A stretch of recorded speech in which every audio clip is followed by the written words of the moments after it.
Hello students, আমি Piyush sir শুরু করছি তোমাদের why the sky so high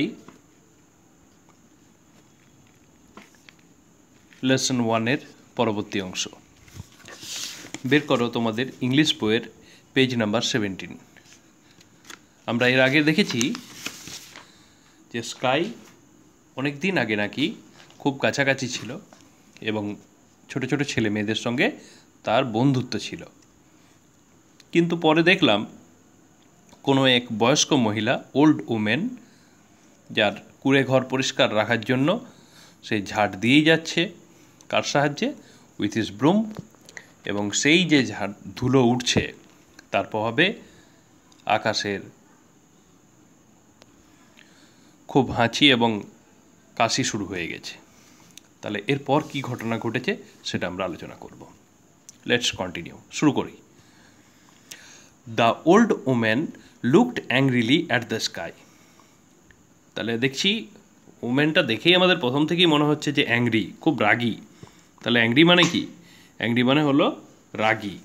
তাহলে এখানে অ্যাংরিলি মানে রাগীভাবে, তোমরা অ্যাংরি মিনিংটা লিখে নাও, ANGRY। অ্যাংরি মানে হলো রাগী, রাগ থেকে রাগী।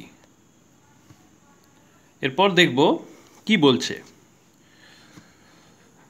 Stop raining at once.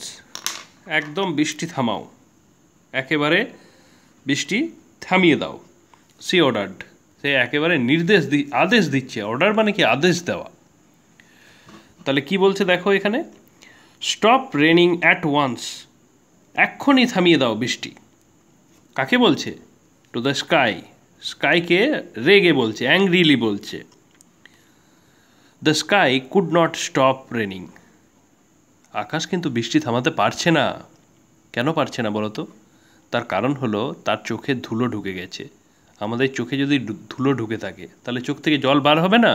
আমরা তো দেখেছি যে এখানে যে রেন, সেটা হলো the tears of the sky. আকাশের চোখে জল, কান্না। তাহলে সেই টিয়ার্স ওয়াটার যেটা, সেটাই তো রেন ওয়াটার হিসাবে ফল ডাউন হচ্ছে, পড়ছে। তাহলে আকাশের সম্ভব নয়, এটা ওর হাতে নেই। His eyes were full of dust, যেটা বলছিলাম, তার চোখগুলো ডাস্টে ভরে গেছে। With all her sweeping. কেন? তার কারণ হলো সেই বয়স্ক মহিলা, কি দেখলাম আমরা, সেই সোয়েপ্ট অ্যান্ড সোয়েপ্ট, সে ঝাড় দিয়েই যাচ্ছে আর ঝাড় দিয়েই যাচ্ছে। তাহলে আকাশের কান্নার কারণ কি? তার কারণ হলো, তার কান্না নয়, তার চোখ থেকে জল বেরিয়ে আসার জন্য। আমাদের চোখে যদি জল, কোনো পোকা ঢুকে যায় বা কোনো ধুলো ঢুকে যায়, চোখ থেকে জল আসে না? চোখে এটাই নিয়ম, চোখটাকে ঠিক রাখার জন্য চোখে জল আসবে। তাহলে এখানে আমরা দেখছি যে চোখের জল পড়েই যাচ্ছে, অর্থাৎ বৃষ্টি পড়েই যাচ্ছে, এবং ওল্ড ওম্যান একেবারে রেগে আছে। তো দেখে নি পরের পাতায় কি রয়েছে গল্পে। তাহলে পরের পাতায় আমরা দেখতে পাচ্ছি সি পিকড আপ হার ব্রুম। তাহলে সি বলতে কাকে বোঝাচ্ছে এখানে? সি মানে হলো এখানে ওল্ড উমেন। পিকড আপ মানে তুলে নিল, হাতে তুলে নিল। হার ব্রুম, ব্রুম মানে তো আগের দিনই বুঝে নিয়েছি, ঝাঁটা। অ্যান্ড স্টার্টেড টু সুইপ, এবং শুরু করলো ঝাঁট দেওয়া। She swept harder and harder. তাহলে তার রাগ ধরে গেছে, সে জোরে জোরে। হার্ড মানে কি? হার্ড মানে এখানে জোরে, এরকম হার্ড মানে শক্ত, এখানে হার্ডার অ্যান্ড হার্ডার মানে খুব জোরে জোরে ঝাড় দিচ্ছে। More and more dust flew up. তাহলে যত ঝাড় দেবে তত কিন্তু ডাস্ট উড়বে। ফ্লিউ আপ মানে ওরা উড়বে। তাহলে এগুলো কিন্তু সব পাস্ট টেন্সে রয়েছে। পাস্ট টেন্স মানে কি? অতীতকাল। সেজন্য দেখো এখানে সব কিছু ফ্লিউ আপ মানে উড়ে যাওয়া।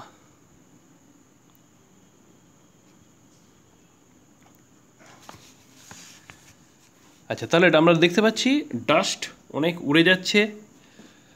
তাহলে ডাস্ট যত উড়বে তত কি হবে? তত বেশি স্কাইয়ের চোখে ঢুকবে এবং তত কষ্ট হবে, তত তার চোখে জল আসবে, তার হাঁচি কাশি শুরু হবে। The sky jumped out of her way. তাহলে আকাশ কি করলো? জাম্প করে দিল। কোথায় জাম্প করলো? তার যে কাছ থেকে আসছিল ডাস্ট, সেখান থেকে বাঁচার জন্য সে একেবারে জাম্প করে দিল। He tried to avoid the dust. সেই ডাস্টগুলো থেকে বাঁচতে চাইছিল। সত্যি এত যদি ধুলো লাগে কষ্ট হবে।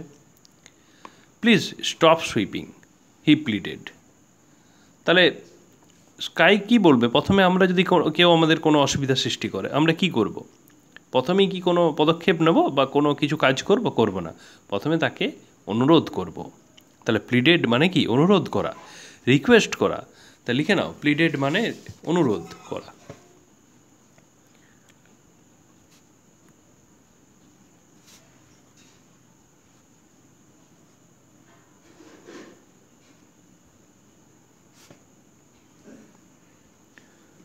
রিকোয়েস্ট।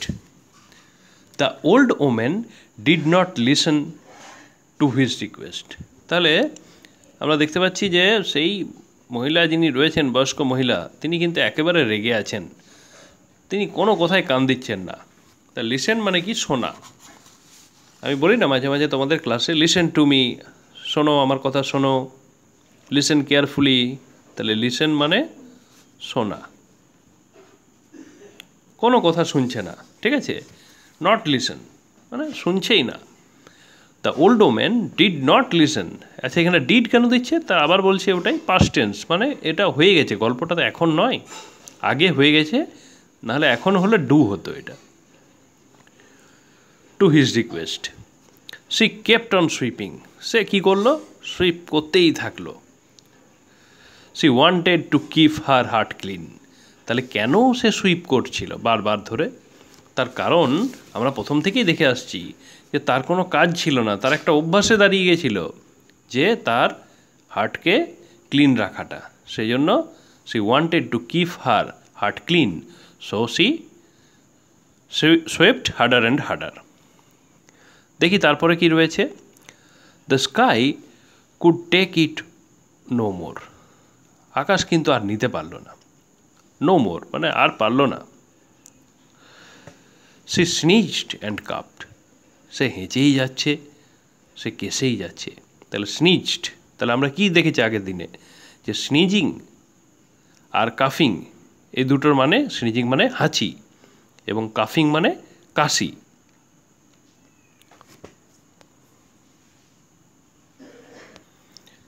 আর আমরা এটাও দেখে নিয়েছি যে sneezed of the sky was thunder. তাহলে আকাশের যে স্নিজিং, যে হাঁচি দিচ্ছিল বারবার, তাহলে সেগুলো কি ছিল? সেটাই ছিল ঠান্ডার। আকাশ অত বড়, তার হাঁচি নিশ্চয়ই সামান্য হবে না। আমরা দেখেছি যে আগের ক্লাসে দেখেছি যে স্নিজ মানে আকাশের স্নিজ মানে থান্ডার, তার ফলে গোটা আর্থ আমাদের শেক হয়ে যায়, অর্থাৎ কেঁপে ওঠে। হি থান্ডার্ড অ্যান্ড রেইনড। তাহলে এখানে আমরা বুঝে নিচ্ছি, তাহলে থান্ডার্ড মানে কি? থান্ডার্ড হলো sneezed of the sky, and rain আর the tears of the sky. তাহলে চোখে যখন তার ধুলো ঢুকে যাচ্ছে, তখন বৃষ্টির মতো জল বেরিয়ে আসছে। আকাশের চোখ ছোট হবে কি? হবে না। অ্যাট লাস্ট, তাহলে সবার শেষে কি করছে দেখো, আর পাচ্ছে না আকাশ। The sky flew up. এবার আকাশই উড়ে চলে গেল। He flew out of reach of the old women's broom. সে ওল্ড ওমেনের যে ব্রুম বা তার ঝাঁটা, সেখান থেকে বাঁচার জন্য তার রিচ মানে কি? তার সেখান থেকে পৌঁছাতে পারে, যতটা পৌঁছাতে পারে ওল্ড ওমেনের ঝাঁটাটা বা তার ধুলোগুলো, তার অনেক উপরে চলে গেল। The sky never came down again. Sky আর কখনোই, এগেন মানে আবার, কখনোই, পুনরায়, এগেন মানে পুনরায়। দ্য স্কাই নেভার মানে কখনোই, আর কখনোই, নেভার মানে কখনোই, আর নেমে এলো না। তাহলে এটা কি ভালো হলো? তোমাদের কেমন লাগছে শুনে যে স্কাই চলে গেল? নিশ্চয়ই ভালো হলো না। তার কারণ we know that the sky was the friend of the little children. The sky played with the little children. Sky বন্ধু ছিল, স্কাই খেলতো। তাহলে বন্ধু চলে গেলে কি ভালো লাগবে? যদি মনে করো তোমাদের কোনো বন্ধু অন্য স্কুলে পড়তে চলে গেল, তাহলে কি ভালো লাগবে? লাগবে না। সবাই মিলে গেলাম তাহলে খুব ভালো লাগবে, সবাই মিলে বেড়াতে যাওয়া হবে। কিন্তু যদি একাই চলে যায় একজন, তাহলে কষ্ট হবে, তাহলে আমাদেরও ভালো লাগছে না, স্কাই চলে গেছে। But the sky is still a friend to little children. তাহলে দূরে চলে গেছে তো কী হলো, তাহলে স্টিল এ ফ্রেন্ড, এখনও সে বন্ধু টু দ্য লিটল চিলড্রেন, ছোটো ছোটো ছেলে মেয়েদের এখনও সে বন্ধু। দূরে যদি কোনো বন্ধু চলে যায় তাহলে কি হয়েছে, সে তো বন্ধু থাকবে। অনেক সময় যেতে হয় বিভিন্ন কাজের জন্য, বিভিন্ন প্রয়োজনে যেতে হয়। For a distance he watch them play and smiles happily. তাহলে এখন কোথায় রয়েছে আকাশ? অনেকটা ডিস্টেন্সে রয়েছে, মানে দূরে। ডিস্টেন্স মানে একটু দূরে। হি ওয়াচ, সে দেখে। দেম মানে কি? দেম মানে ছোটো ছোটো ছেলে মেয়েদেরকে, যাদের সঙ্গে খেলা করতো। প্লে অ্যান্ড স্মাইলস হ্যাপিলি, এবং খুশি হয়ে হাসে। স্মাইল মানে কি? হাসি। আচ্ছা, স্মাইল আর লাফ দুটোর মধ্যে ফারাক আছে, কি বলতে পারবে? স্মাইল আর লাফ এই দুটোর মধ্যে কি ফারাক? স্মাইল মানে হলো একটা হালকা করে হাসি, খুশি হয়ে হাসা। আর লাফ মানে অট্টহাসি, জোরে হা হা হা করে যেটা হাসা হয় সেটা হলো লাফ, LAUGH। ওটা হলো LAUGH, লাফ মানে অট্টহাসি, জোরে জোরে হাসে না। আর এটা আরেকটা হলো স্মাইল, এটাও হাসি, কিন্তু এটা হলো মিষ্টি, মানে জোরে বেশি আওয়াজ হবে না, কিন্তু হাসি একটা মিষ্টি হাসি, সেটা হলো স্মাইল। তাহলে আমরা আজকে দেখলাম আমাদেরও মনটা খারাপ হয়ে গেল, স্কাই কিন্তু অনেক উঁচুতে চলে গেল। দেখো, এটা কিন্তু গল্প, সত্যিকারের কিন্তু স্কাই কোনো দিন আমাদের কাছাকাছি ছিল না। ঠিক আছে, যাই হোক, গল্পটাই আমরা সুন্দর অনেক কিছু জানতে পারলাম, ভালো লাগলো। এরপর দেখি আমাদের কিছু হোমওয়ার্ক রয়েছে এখানে। অ্যাক্টিভিটি 5-এ কী করতে হবে দেখো। Arrange the following sentences in the correct order. এখানে যে সেন্টেন্সগুলো রয়েছে ABCDE করে 5টা রয়েছে, একে যেভাবে হয়েছে কোনটার পর কোনটা সেই অর্ডারে সাজাতে হবে। কারেক্ট অর্ডার মানে সঠিকভাবে সাজাতে হবে। Put the numbers in the given boxes. তাহলে এখানে বক্স আছে, আমি দেখাবো না, এখানে করা আছে, আমি দেখাবো না। তাহলে এই পাশে যে বক্সগুলো আছে এগুলো নে তোমাদের এই নাম্বারগুলো দিতে হবে। 1 is done for you, তাহলে একটা করা আছে, দেখো প্রথমে 3 নাম্বারটা করা আছে। তাহলে তোমরা ভালো করে পড়বে, তারপর এটা করবে। ঠিক আছে, চলে আসি পেজ নাম্বার 19। চলে এসেছি পরের পাতায়, অ্যাক্টিভিটি 6। তাহলে এখানে কিছু আনসার করতে হবে। Answer the following questions. তাহলে কী কী কোশ্চেন রয়েছে দেখি। প্রথমেই বলছে, why was the old women angry at the sky. তাহলে আমরা দেখলাম ওল্ড ওমেন অ্যাংরি মানে রাগ করেছিল, খুব রেগেছিল। অ্যাট দ্য স্কাই আকাশের উপর রেগেছিল। তাহলে রাগটা ঠিক নয়, কিন্তু রেগেছিল। তাহলে তার কারণটা কি, অ্যান্সারটা কী লিখব? তাহলে আমরা দেখেছিলাম যে tears of the sky falling as raindrop. আকাশের যে চোখের জল সেটা রেনড্রপ হিসাবে পড়ছিল। So the women was angry at the sky. তাহলে এর কারণটা কী লিখব আমরা লিখব the tears of the sky falling as raindrops. তা লিখে নিই, tears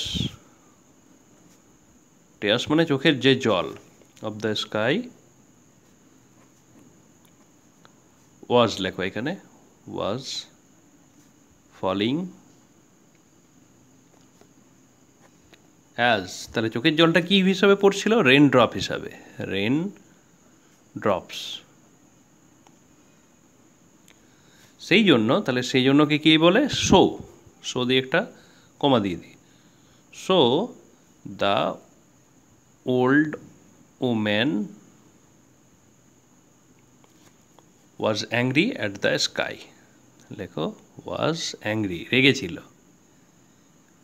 angry at the sky. সুন্দর করে লিখবে তোমরা। আচ্ছা, তাহলে এটা নাম্বার A আনসার করবে। নাম্বার B-তে দেখি কি প্রশ্ন রয়েছে, দেখি question. Why did the sky what did the sky do to avoid the dust? সেই যে ডাস্টগুলো থেকে বাঁচার জন্য স্কাই কী করলো? তাহলে কিছু তো করেছিল। তাহলে আমরা কি জানি যে স্কাই একেবারে উপর দিকে উড়ে চলে গেছিল। The sky flew up. তা লিখে নিই, দ্য স্কাই ফ্লিউ আপ, উড়ে চলে গেছিল। কী জন্য? এটাই লিখে নিই তারপর, টু অ্যাভয়েড দ্য ডাস্ট, সেই ডাস্টগুলো থেকে অ্যাভয়েড করার জন্য বা বাঁচার জন্য, ওখান থেকে অ্যাভয়েড, এড়িয়ে চলার জন্য, দ্য ডাস্ট, ডাস্ট লিখে দিই কারণ অনেক ডাস্ট ছিল তো, সিঙ্গুলার থেকে প্লুরাল করে নিতে হবে। আচ্ছা, এরপর দেখি পরের কোশ্চেনে কী রয়েছে। Why did the women kept on sweeping? Keep on sweeping, কেন ওমেন, যে ওল্ড ওমেন ছিল, সে ঝাঁট দিয়েই যাচ্ছিল? তাহলে তার কি উদ্দেশ্য ছিল? তার ঘরটাকে বা হার্টটাকে ক্লিন রাখা, পরিষ্কার রাখা। The women kept on sweeping to clean, two keep clean her heart. তাহলে এখানে আমরা এটাই লিখে নিই, প্রথমে এই প্রশ্নের এটাই, the women keep on sweeping, the women keep on